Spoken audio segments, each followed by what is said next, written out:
Morning K1 Community, Saturday.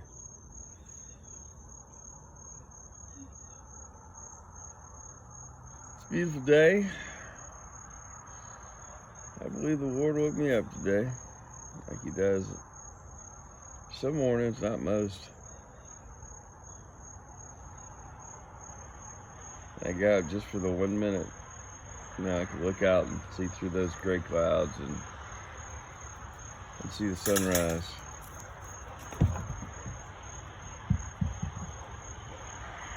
That makes me worship the Lord, He's the one that calls that sun out of its place. And it's just beautiful. Matter of fact, the sunrise may be among the most beautiful things I've seen in my life. I've seen beautiful things. I've seen, beautiful girls. I married a beautiful girl.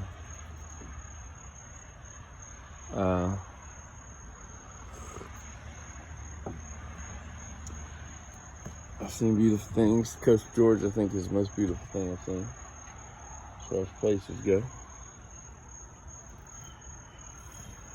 And, but man, it was a Christmas Eve in Bohemia. I have to give some credit to my dad. I took my ex-wife and I there. And it was beautiful. And I've been in the winter, night in a little Swiss town, and train coming down, the mountain in a distance in the snow, and it was unbelievable. Sunrise in the desert is a pretty amazing thing. There's a lot of beautiful things, but I think the sunrise, in the desert, other places, honestly, I just love that. So, I like the fact, it's only the Lord that wakes us up every day. We say that, and it's a statement of faith. I don't know if you say that. I say that. Because I believe it.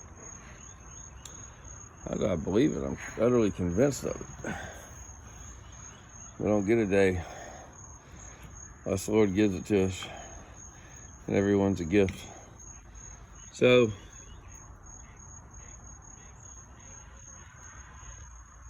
you know what? I don't have a reverse opportunity on this thing to say good morning. So, good morning. But I was thankful the Lord woke me up this morning. And Dixie was thankful. So hurry up and get out here and start playing ball. But I'll tell you what other thing is that I feel in my heart that I want to start living for. I want to start living as though my days are short. Because all our days are short. And, it has a lot more weight this minute right now where I just sort of feel it. Even this morning, waking up was just a notion of man, I need to go. There was a part of a verse I was reading the other day. And that is, and I'm sort of documenting a lot of my reading and stuff I'm doing these days of, on YouTube. And it talks about redeeming the days, redeeming the time. And I glossed over it a little bit, not because it didn't, like a bell went off. It's because I wasn't really sure I was really, I'm not a superstar theologian to go over all kinds of stuff with people. So I just, I just sit and talk about it. This is one other person talking about it with you. But, redeeming the days, when I saw that, I wasn't really prepared to talk about it. I think there's a verse that says redeeming the times, for the days are evil. I think there's But I don't think this was it. And I don't know if it was in Colossians. I suspect it was. Like the 4th chapter. But I think time here is really precious. You know, a lot of ways we look at it, like the trials and the struggles. And the guy telling me a while back, well, yeah, you know, it's a prison planet. A lot of ways I'm like, well, maybe. I hear what you're saying. I could go deep, you know, into that whole idea of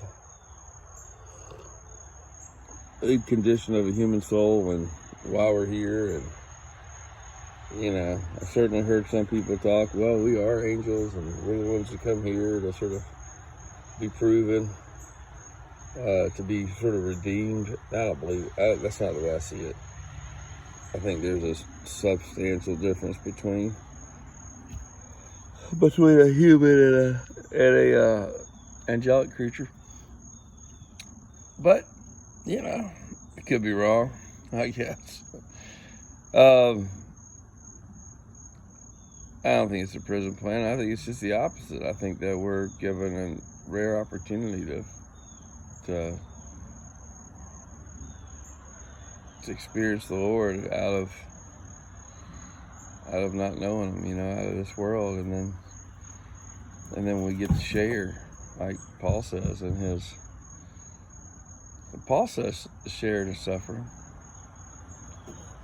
fellowship of His suffering. So I don't know how that works. And you know, my life, like I'm sitting here drinking a cup of coffee, throwing this tennis ball to this psycho dog that is just, that's all it wants to do, you know, of course, is catch tennis balls. So I don't know how much suffering I'm doing. You might be suffering if you're trying to listen to this morning ramble chat, but there might be somebody out there that doesn't have anybody to listen to that just talk about whatever. But, so, you know, that's the thought, redeeming the times. I don't really know if that, I mean, I could say I got opinions about it, but I'm not going to. I might bust out a little concordance and some other commentaries and see what some other people think about redeeming the days. I got my own version, but let's blow past that and jump right to the idea of, man, you know what I think? What do I think it means for me? You know, wake up this morning and like, man, you know how many sunrises I'll get to see, which that's the truth. That's the human condition. We are mortal. We are frail. I mean, I've had open heart surgery, for goodness sake. I got all kinds of problems. So maybe it's me personally. Maybe it's like, man, I don't know how much longer I'll live. But I don't know. I don't necessarily, I'm not certain of that. But I feel like that's the right perspective. I don't want to shift over. Is that, you know, we take these days for granted. Oh, well, I'll do that then. I'm going to do that. I'm going to, you know, keep doing these things, man, have enough money, and then do that and do this. And look, I think the opportunity to do what's important is today. And look, I know that's not a profound nugget. The profoundness is when we can start applying it to ourselves, because that's sort of profound for me. What does that mean? You know what? I'm gonna, if what I know is storing up treasure in heaven and trying to bring souls into the kingdom and trying to be a part of saving some from the fire and bringing my Father's lost children back to Him because He loves them and misses them. Well, I don't want to go into glory without having done. I feel that. I want to do that. I feel that burden. I feel that calling. I need to do that every day. I mean, you know, for as many days as I get, there's no time to waste, right?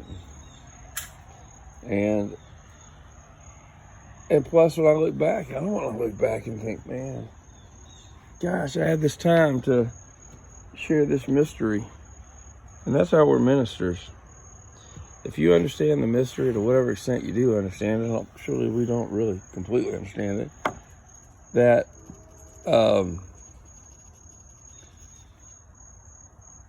that there's a hidden mystery that means that Christ actually dwells in us, the God of all creation. And that, you know, well, how is that different than the other stuff? Well, all the other gods people serve. Like I did a totally horrible presentation last night on Christmas as an example of just, but not just as an example of it too. And you know what you'll end up seeing with all these other things, they all demand sort of worship so you can get this or that or the benefit of the favor of the God or whatever it is. That's not our Father. Doesn't demand that. He demands us to be close and loving. Dixie, drop it. Dixie.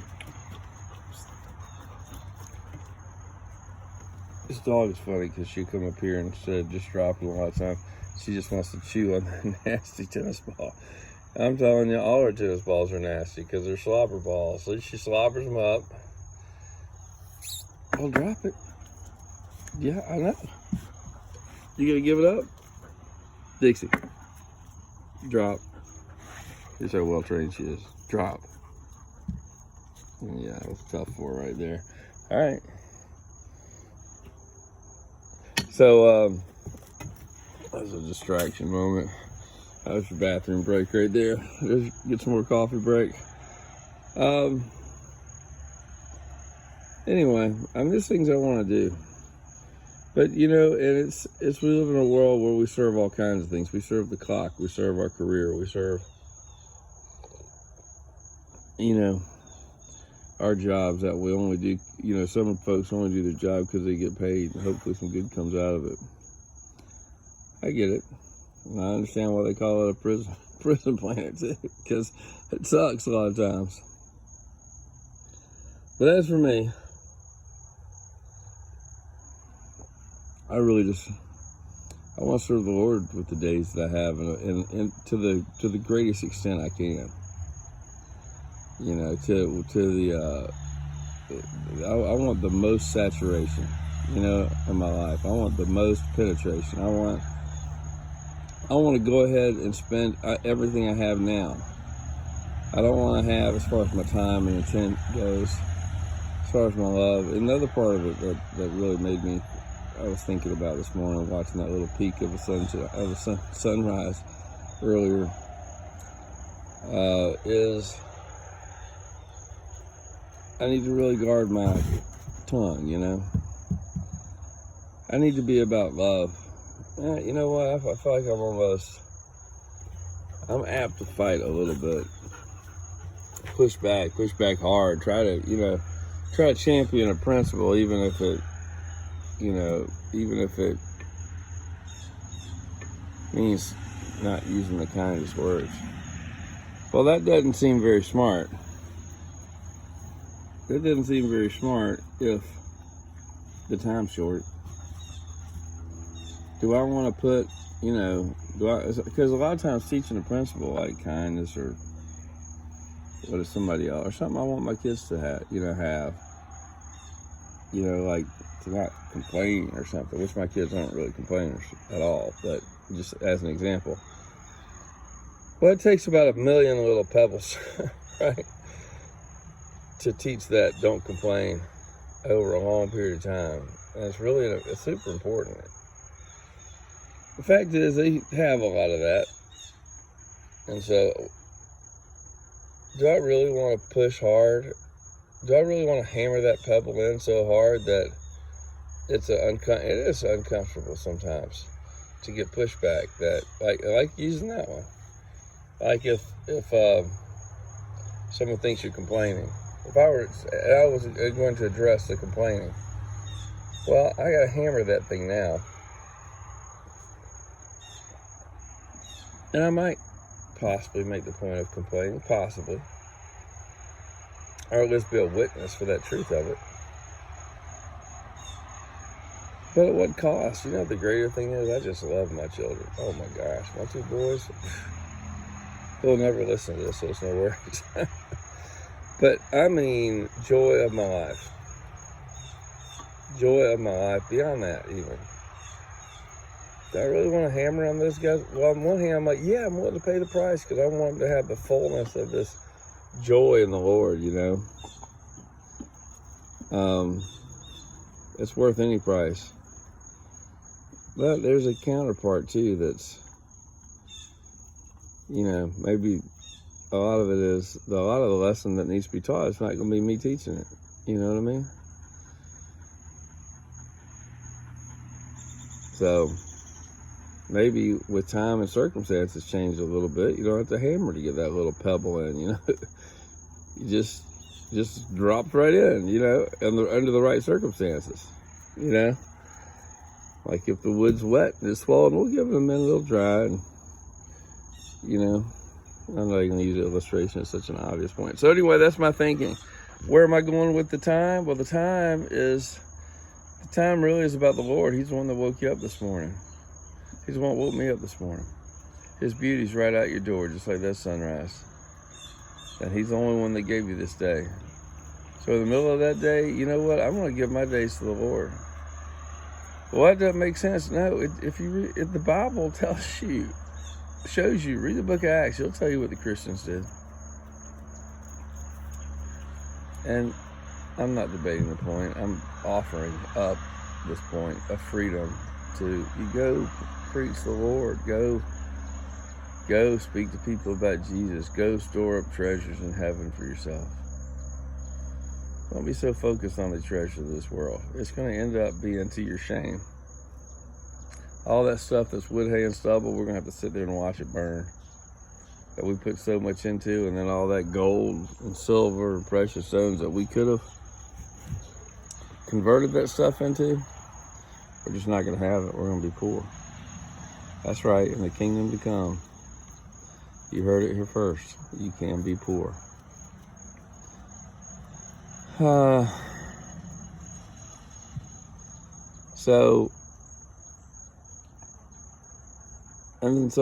while we're doing it, there's a freedom in that. And that is, I think, love, of course, is the champion, right? Charity. Love, man. I'm going to quit striving so hard sometimes. I don't know. Sometimes I think we do have to throw ourselves into it. You know, kick the door in. I'm not going to, hopefully, I'll stop being that, not stop the good part of that. But on the other part, Lord, give me peace and wisdom that I do the greater good, which is the love. You know, it's the Mary and Martha. I want to be with Jesus. I want people when they're around me, I want to try to get them as close to Jesus as I can. I sat with a couple friends the other day and hardly really have a chance to talk about anything, but I had a chance to, and we were talking about the world, which is nothing but a chance to talk about Jesus. And I talked about some kind of stupid technology, stupidity.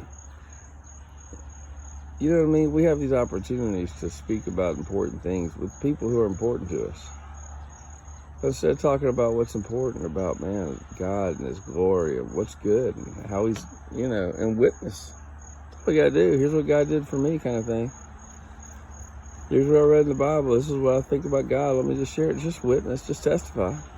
Now, instead, like some moron, I use those minutes to talk about some freaking stupid bullcrap witchcraft technology. It's probably a lie anyway. Because I'm a fool, right? I mean, that's what we're working with, you know? That's the challenge. And I'm going to wrap this up because I see it's almost 20 minutes of talking about nothing. Because I'm a fool, right? Because I'm stupid, right? I miss it. We all miss it. We're all fools. We're all kids, you know? We might be heirs to the kingdom, but in a lot of ways we're children. In a lot of ways we're not. We need to take what the Lord's given us, whatever it is. Maybe you know a lot about Jesus. Maybe you know a lot about the Word. Well, then you better go out there and plant that seed, brother. You better go out there and work those talents. Your God has an expectation of increase. But even if I'm the guy that only has one talent, man, I'm not putting it in the ground. I'm going to get out here and work with it. Right? That's what I'm saying. All right, well, I hope y'all have someplace so beautiful as this, even though my broke down gate is really That's a broken gate, man. I'm sure there's some metaphor in that. All right, well, Dixie, what do you think? All right, we're saying later. I hope y'all have a good, blessed day.